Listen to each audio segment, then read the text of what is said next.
एक राज्य में एक राजा राज करता था। वह एक शानदार महल में रहता था जो कीमती पत्थरों से बना था और जिसमें तरह तरह की नक्काशियां की हुई थीं। महल इतना सुंदर था कि उसके चर्चे दूर दूर तक फैले हुए थे। उसके महल के मुकाबले का महल आसपास के किसी भी राज्य के राजा के पास नहीं था। जो भी राजा का महल देखता उसकी प्रशंसा के पुल बांध देता।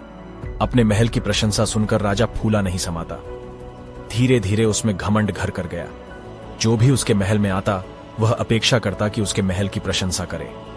यदि कोई उसके महल की प्रशंसा नहीं करता तो उसे बुरा लग जाता था।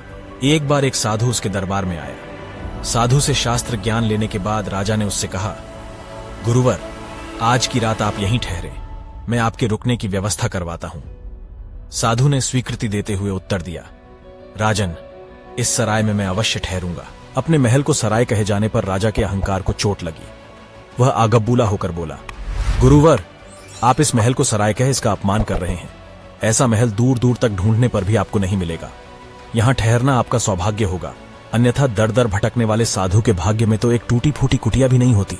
कृपया आप अपने शब्द वापस लीजिए। साधु मुस्कुराते हुए बोला, राजन, जो सत्य है मैंने वही कहा। मैं अपने शब्द वापस नहीं लूंगा। ये मेरी दृष्टि में एक सराय ही है। यदि ऐसा है तो सिद्ध करके दिखाइए। राजा ने साधु को चुनौती दी। ठीक है, मेरे एक प्रश्न का उत्तर दो, साधु ने कहा। पूछिए। आपसे पहले यह महल किसका था? मेरे पिताश्री का। उसके पहले? उनके पिताश्री अर्थात मेरे दादाश्री का।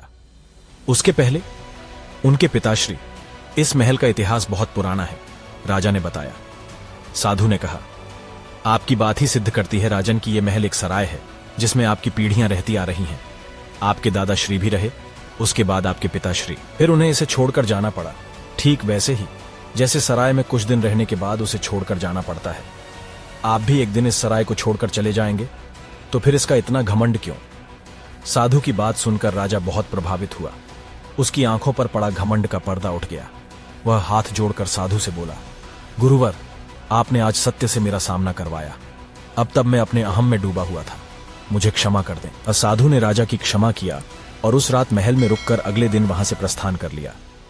सीख, ये दुनिया एक सराय की तरह है जहां लोग आते हैं और कुछ दिन रहने के बाद चले जाते हैं।